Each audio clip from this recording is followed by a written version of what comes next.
सास ने पढ़ी कक्षा 12वीं।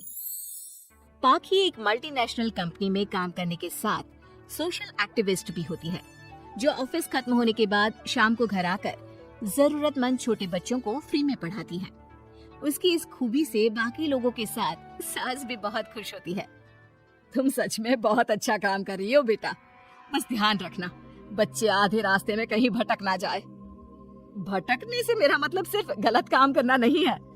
कोई घर की जरूरत के लिए नौकरी करने लगे या किसी के घर वाले उसकी शादी करा दे, यह भी तो मंजिल से भटकना ही होता है ना। वाह मम्मी, मुझे नहीं पता था कि आप पढ़ाई को लेकर इतनी पर्टिकुलर हो। पर फिक्र मत कीजिए, इनके साथ ऐसा कुछ नहीं होगा। बहू की बात पर मुस्कुराकर सास चली जाती है और पाखी बच्चों को पढ़ाने में बिजी हो जाती है। उसी रात पाखी और विराट साथ बैठकर बातें कर रहे होते हैं, जिसमें बहू सास की पढ़ाई को लेकर नजरिए का विराट के सामने जिक्र करती है। हाँ, मुझे सब पता है।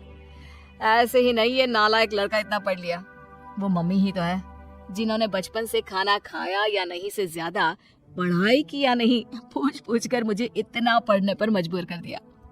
वो हमेशा मुझे पढ़ाई और सेल्फ इंडिपेंडेंट होने की इम्पोर्टेंस याद दिलाती रही, और आज मेरी ये सरकारी नौकरी, इतनी अच्छी पोस्ट, उसी का तो नतीजा है। वाह, अगर मम्मी इतनी पढ़ी लिखी है तो कोई जॉब क्यों नहीं करती? और अगर जॉब नहीं करती तो मेरे साथ बच्चों को ही पढ़ा ले। तुम्हें किसने बोला कि मम्मी पढ़ी हुई हैं? उन्होंने तो अपनी 12th क्लास भी पूरी नहीं की। उससे पहले ही नाना जी ने मम्मी की शादी करा दी।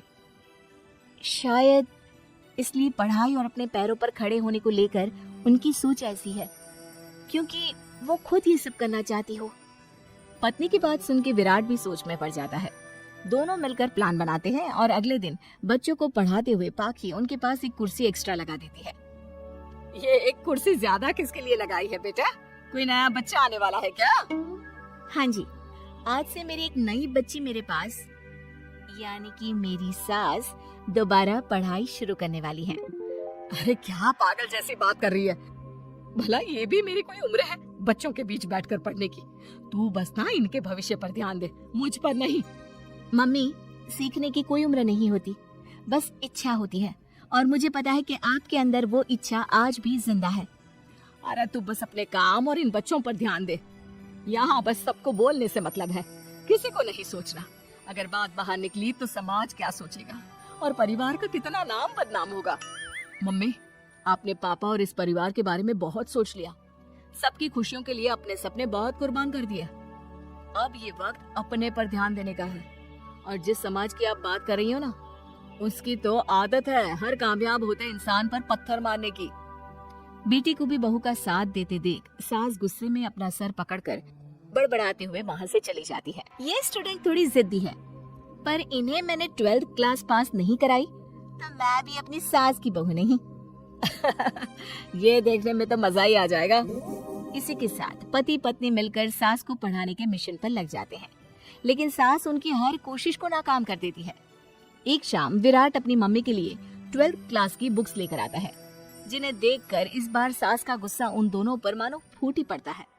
अरे तुम दोनों का दिमाग खराब हो गया है क्या, जो ये बेवजह की जिद पकड़े बैठ गए हो? मैंने एक बार बोल दिया ना, मुझे कोई पढ़ाई नहीं करनी। इसके बाद मेरी पढ़ाई को लेकर मुझे घर में कोई जिक्र नहीं चाहिए। पोता पोती पकड़ने की उम्र में किताबें पकड़ूंगी तो अच्छी लगूंगी क्या?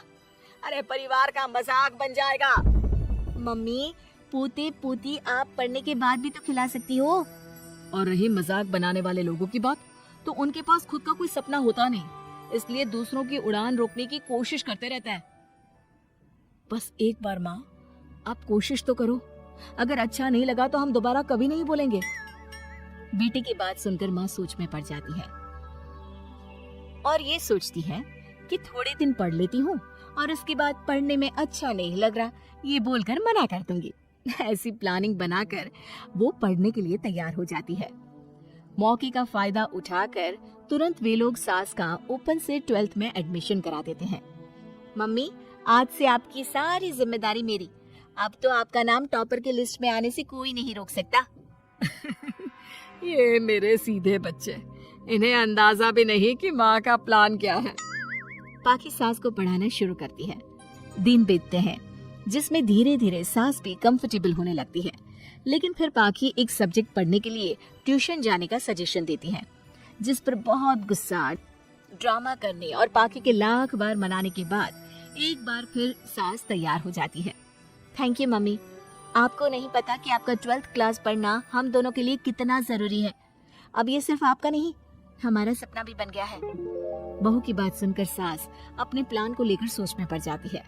अगले दिन पाखी सास के साथ उन्हें ट्यूशन छोड़ने जा रही होती है, जहाँ रास्ते में पड़ोस की कुछ औरतें बैठी मिलती हैं। अरे वाह विराट की मम्मी, तुम्हारा इस उम्र में पढ़ाई का कौन सा भूत जाग गया? बहू को बोलो कि पोता पोती दे दे और बच्चों के साथ खेलो। अरे क्या उनके बीच बैठकर अपनी खिल्ली उड़वाने चल पड़ी?